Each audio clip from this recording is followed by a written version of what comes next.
Neste vídeo você vai saber como chega o Real Madrid, como joga e como foi a temporada antes da Copa do Mundo de Clubes. Este é o canal Miguel Fortunato Futebol Internacional e você está mais uma vez no Guia da Copa do Mundo de Clubes, essa série especial com vídeos todos os dias que traz em cada um deles um time que vai disputar a competição da FIFA que começa, eu estou gravando há uma semana da abertura, estamos muito pertinho da competição começar.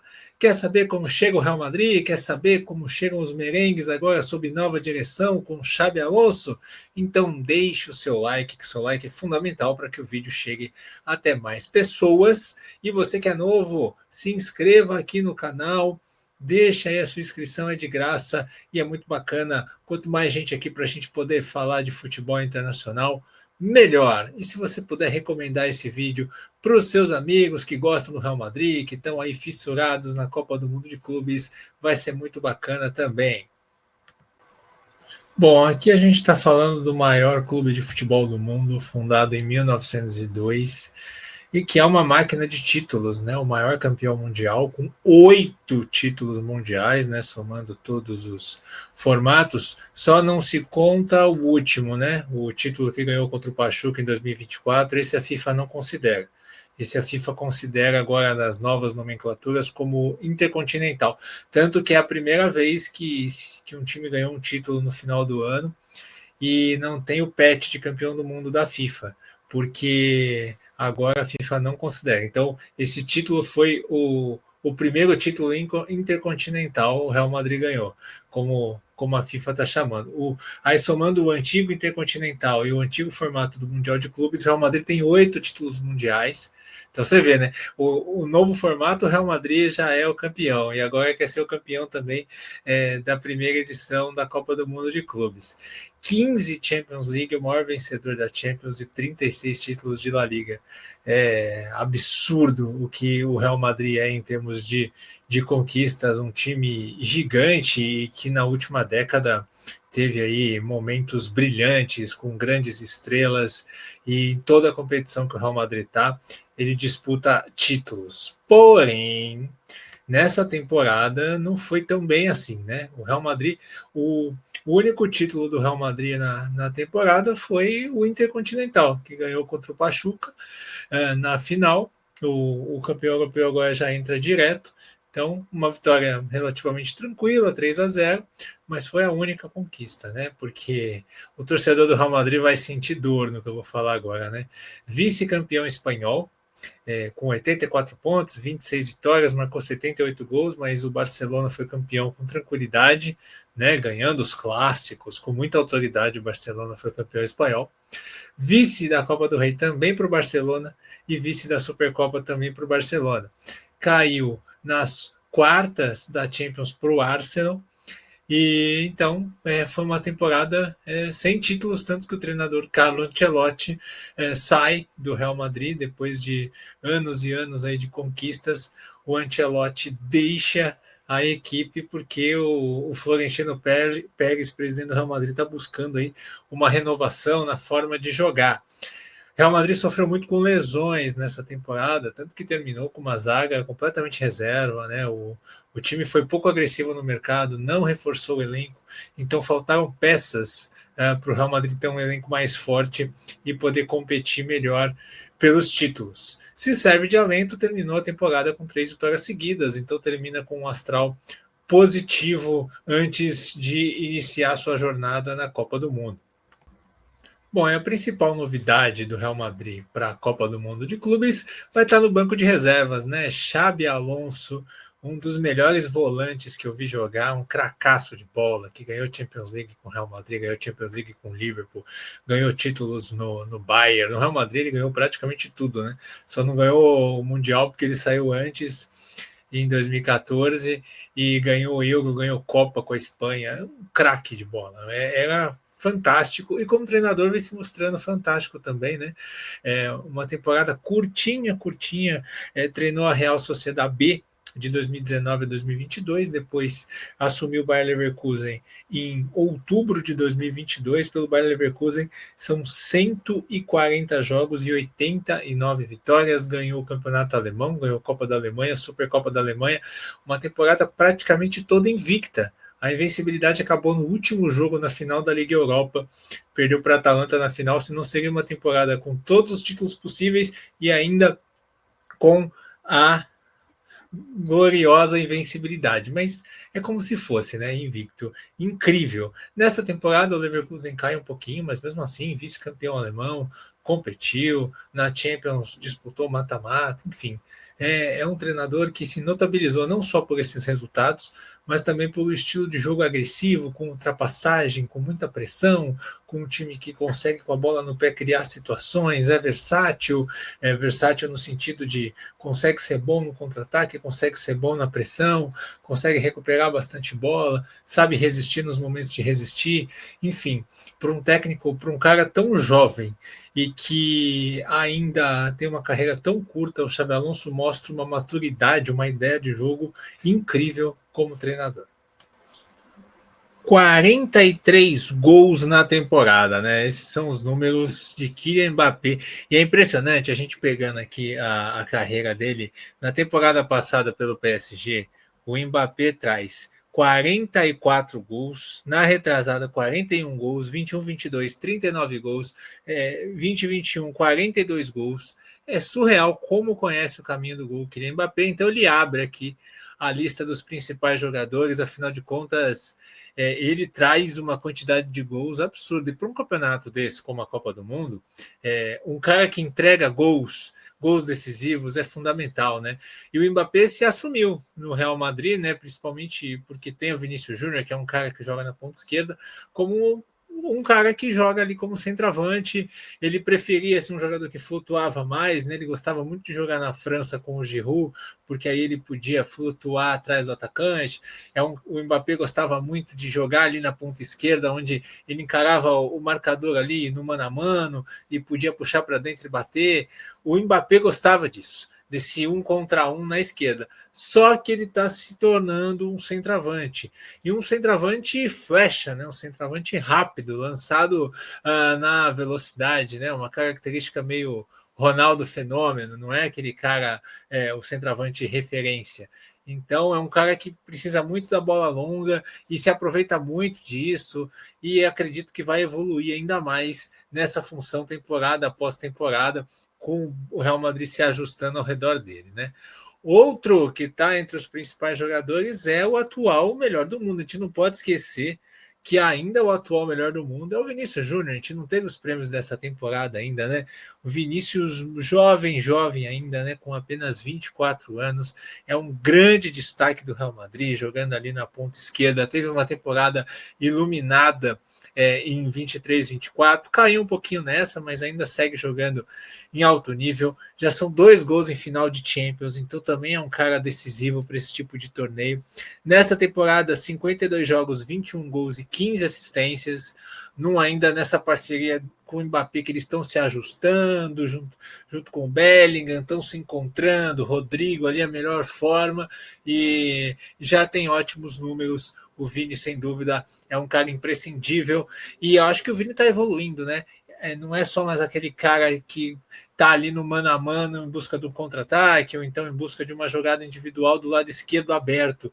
Ele está caindo mais para o lado direito, está tentando se mobilizar. Na seleção, no último jogo, ele já jogou um pouco mais por dentro, está evoluindo e mostrando mais armas, o que é muito importante para a carreira. É muito novo ainda, né? Apenas 24 anos, como eu disse, é muito pouco para o futebol de hoje, muito jovem.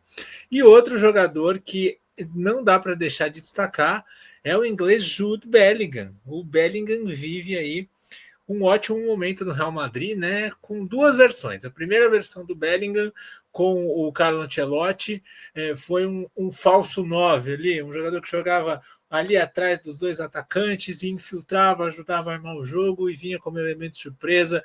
A primeira metade da temporada 23-24, quando o Real Madrid não estava bem, ele fez vários gols decisivos. Depois ele teve um probleminha no joelho, caiu um pouquinho, mas jogou muito bem a temporada, né? Na segunda temporada, agora, no Real Madrid, 52 partidas, 14 gols, 13 assistências. Os números diminuem um pouco, porque na outra foram 23 gols, né? Diminui um pouco porque ele está jogando mais atrás. Com a chegada do Mbappé, ele não precisa fazer essa função de ser o cara da finalização, né? Joga mais atrás, ajuda mais a organizar o jogo. Também com a saída do Toni Kroos, precisava de alguém para ajudar. Então o Bellingham tem essa função. Vamos ver o que o Xabi Alonso vai extrair do Bellingham. Qual Bellingham ele vai querer? Um Bellingham mais perto da área ou um Bellingham mais organizador? Isso a gente vai descobrir quando a bola começar a rolar. Bom, aqui no quadro Como Joga, do nosso guia, eu peguei esse print do Transfer Marketing aqui nas redes sociais, porque eu acho que é o que a gente tem de mais próximo, né? Porque se eu fosse pegar uma escalação dessa temporada, a gente não teria os reforços. Mas aqui, mesmo aqui, vão ter algumas mudanças. Então, vamos colocar primeiro a seguinte situação. O Xabi Alonso, como você que acompanha futebol internacional sabe, ele joga no 3-4-2-1. 3 zagueiros, né? Especialmente zagueiros que saibam sair jogando.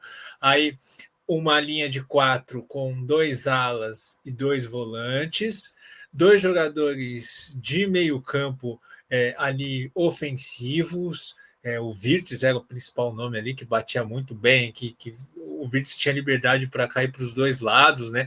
E aí quem jogava com ele podia ser o Chique, podia ser o Buendia, tinha mais ali liberdade de flutuar também atrás do atacante, e um centroavante. E aí quem dava amplitude nesse time eram os alas.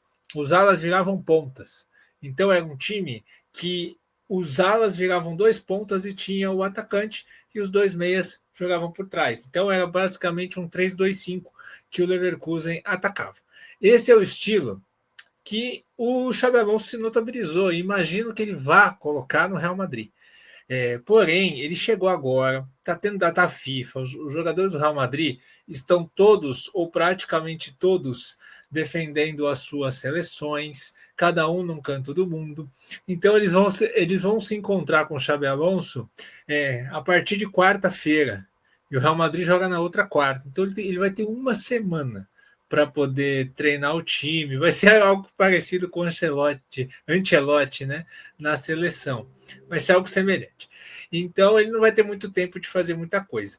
Segundo a imprensa espanhola, o Xabi Alonso está trabalhando num 4-3-3, no esquema que o Real Madrid está mais acostumado. Então ele não vai chegar impondo o estilo dele. Então, por isso que eu peguei essa arte aqui, porque ela deve ser mais ou menos isso aqui que a gente vai ver no Real Madrid na Copa do Mundo de Clubes, né? O Courtois no gol, o Alexander-Arnold, lateral que vem do Liverpool, sendo lateral direito, o Huijsen, o zagueiro ao lado do Rudiger. Se o Rudiger se recuperar, o Rudiger está se recuperando de lesão, senão vai ter que jogar ali provavelmente o Raul Asensio na zaga. Se jogar o Raul Asensio, o Huijsen vai para o outro lado, porque ele gosta mais de jogar pela esquerda. Zagueiro de 1,97, forte, e que é muito bom com a bola, né? E o Arnold é um baita reforço, porque o Arnold é um construtor, é um cara que lança muito bem, chuta bem de fora, bate falta, cruza muito bem. Ele é um cara que tem muito talento, né? Teve alguns problemas defensivos, mas com o Arne Slot, ele sendo um lateral um pouco mais na base, ele deu menos problemas defensivos nessa temporada do Liverpool. Então, é um cara que, sabendo usar, ele é muito útil, ele ajuda demais. É um craque jogando ali na lateral. E aí, do outro lado, o Mendy vai ser o titular. O Mendy tem problemas de lesão, né? Então, provavelmente, ele não se recupera para o Mundial. Então, o Mendy não deve jogar nessa função. Eu acho que quem vai jogar aqui na Copa do Mundo vai ser ou o Fran Garcia, que já está no elenco, que é um jogador lateral mais ofensivo, né? Mas tem limitações técnicas, ou pode ser o Álvaro Carreras, né? Que ele está bem próximo de fechar. Até a gravação desse vídeo ainda não havia fechado, mas pode ser que seja o Álvaro Carreras. Se for, vou colocar um comentário embaixo aqui falando. Se for o Álvaro Carreras, você tem mais qualidade técnica, mas ambos os jogadores eles dão aproximação no ataque, tanto o Fran Garcia como o Carreras. Então o lado esquerdo do Real Madrid vai funcionar ali com ultrapassagem no corredor, pode ter certeza. Né? Então, o meio com o Tchouaméni e o Valverde de volantes, o Tchouaméni mais atrás, o Valverde, um cara que chega, pisa mais na área, pode finalizar, pode até fazer uma ultrapassagem pela direita, um jogador que é box-to-box, tem vitalidade. E o Bellingham, que é outro cara que tem muita fisicalidade, que ajuda na marcação, ajuda a organizar o jogo, chega na área, como eu disse. Então, é um meio-campo muito talentoso, que eu acho que não vai ter dificuldade de se adaptar para o que o Xabi Alonso quer, né? Agora, no ataque, as informações que se dão é que o Arda Güler vai ser titular, mas até lá pode ser que não seja, né? Pode ser que não seja verdade também. O Rodrigo está com uma estafa muscular, né? Está se recuperando, por isso não foi para a seleção brasileira. Então, vamos ver se ele vai de Rodrigo ou de Arda Güler. Muda bastante a característica, né? O Rodrigo é um jogador mais condutor de bola, um cara que vem para o meio, que ajuda a criar, que participa, agudo em velocidade, é um cara que ataca. Agora, o Arda Güler, ele já tem um estilo meio Lamine Yamal de ser, apesar de ter uma qualidade por enquanto inferior, né? Mas também é bom jogador. O Arda Güler, ele tem essa jogadinha também, né, de trazer para o pé esquerdo e fazer aquela bola ali na diagonal para chegar ali ela aberta na área. É um cara que inverte, que gosta de voltar, inverte muito o jogo. Pode ter muita inversão com o Valverde. O Valverde ultrapassa, pega amplitude pela direita e o Arda Güler volta para organizar com o Bellingham. São possibilidades, né? O quanto que o Xabi Alonso vai querer de agressividade do Arnold, se ele vai querer um Arnold ultrapassando o corredor, ou se ele vai querer um Arnold ali um pouco mais atrás, se ele vai querer um Arnold ali pisando na área para dar superioridade, porque é um cara que tem o chute. Enfim, tudo isso vamos ver como é que vai girar, né? E como é que ele vai funcionar. A minha curiosidade é como que ele vai fazer esse ataque funcionar com o Mbappé ali como um 9 centralizado. Ele vai querer que o Mbappé saia da área para outro jogador pisar, ele vai querer o Mbappé ali procurando espaço para finalizar, porque o jogo do Xabi Alonso se resume a os meias encontrarem espaço para bater de fora da área e ter ultrapassagem no corredor. Então, Vinícius Júnior e Carreiras ou o Fran Garcia tem que se ali revezar para fazer jogada para ter ultrapassagem. Na direita também. O Arda Güler não ultrapassa, mas o Arda Güler ele proporciona ultrapassagens, porque ele puxa o marcador e consegue fazer o passe com os dois pés. Então, assim, é um Real Madrid com muitas armas. Resta saber se vai conseguir estar na ponta dos cascos já para o Mundial, né? O Real Madrid está tentando recuperar ainda o Carvajal, o Militão e o Rüdiger para a Copa do Mundo. Se conseguir, já fica com uma defesa bem mais forte, né? Você já fica com mais opções aí para ter um elenco melhor, principalmente porque vai ser no calor, Estados Unidos, você tem que rodar o elenco, não é só o time titular que conta. E assim, assistindo aos jogos do Leverkusen, né? Eu fui até procurar VTs aqui de jogos do Leverkusen jogando com linha de 4. Mesmo jogando em linha de 4, quando o Leverkusen jogou assim no campeonato alemão, o último jogo foi contra o Leipzig, né, no 2-2. Mesmo assim, ele defende em linha de 5. Então, provavelmente a gente vai ver o Real Madrid defendendo em linha de 5. Então, mas não é uma novidade, porque em alguns momentos com o Ancelotti, especialmente em clássicos com o Barcelona, a gente via o Real Madrid defendendo em linha de 5. Então, algum jogador vai baixar ali para fazer esse tipo de defesa, né? Agora, indo pela briga do Real Madrid. Real Madrid não disputa nada sem brigar pelo título. Ponto pacífico, né? O grupo do Real Madrid, ele tem o Al Hilal, a estreia vai ser quarta-feira, 4 da tarde. Depois, o Real Madrid joga contra o Pachuca no domingo, 4 da tarde, e encerra a sua participação dia 26 às 22 horas, né, quinta-feira, último jogo da primeira fase, últimos jogos, né, que vão ser os jogos do grupo H, contra o RB Salzburg. Real Madrid pegou um grupo bem tranquilo para ele, né? Bem tranquilinho. O Al Hilal vai ter o Simone Inzaghi, técnico da Inter. Tem jogadores aí nível futebol europeu por conta de todo investimento, mas não é problema para o Real Madrid. O Pachuca, o Real Madrid ganhou bem no Intercontinental. O Salzburg, o Real Madrid enfiou 5-1 no jogo da Champions nessa temporada. Então, são times que o Al Hilal num dos mundiais anteriores aí, o Real Madrid enfiou 6. Então, assim, são adversários que o Real Madrid está acostumado a ganhar. É um grupo que é ótimo para o Xabi Alonso se conhecendo, entendendo, tentando implementar algumas coisas do seu jogo. E é um grupo ótimo. O Real Madrid rodando e recuperando jogadores, não precisar botar o Bellingham todos os minutos, o Mbappé todos os minutos, os principais jogadores que estão com a temporada toda estão cansados, né? Tem que jogar todos os minutos da primeira fase. Dá para ir rodando o elenco e classificar em primeiro, né? Salvo alguma anormalidade. Eu acho que é tranquilo. O cruzamento com o grupo da Juventus, Manchester City, né? Dificilmente não vão ser esses os classificados, porque dificilmente o Idade e Al Ain vão ter força para eliminá-los. Eu acho que assim, o Manchester City é um freguês do Real Madrid, por incrível que pareça, né? Não sei agora o Manchester City aí está se renovando, está voltando o Rodri, e agora não é mais o Ancelotti, agora é o Xabi Alonso, enfim, mas dá jogo. Na pior das hipóteses, dá jogo, com a Juventus também dá super jogo. Então, assim, a partir daí, a partir do mata-mata, o Real Madrid vai enfrentar só casca de ferida. Aí é jogo duro, vamos ver o quanto que o Real Madrid vai estar acertado, vai estar pronto, vai estar saudável. Mas assim, tem condições de disputar o título. Eu não coloco como o principal favorito. Acho que o PSG é o principal favorito. Bom, o Real Madrid está num grupo aí com o City, com o Bayern. Acho que é isso, né? Os principais favoritos são esses, né? Depois, os outros estão, acho que, numa prateleira abaixo. O Real Madrid está nesse grupo aí, com City e Bayern querendo chegar. Então, menos que uma semifinal para o Real Madrid, eu vou ficar muito surpreso. Acho que esse é o meu. Se fosse para dar um palpite, meu palpite é esse. Certo, gente? Então, esse foi o guia do nosso querido Real Madrid para a Copa do Mundo de Clubes. Te convido a clicar aqui, ó. Vai aparecer a playlist com todos os times, já está quase completa, hein? Todos os times que eu já fiz aqui a análise. Então aí, escolhe o que você quer ver e se divirta. Aproveite. Até a próxima.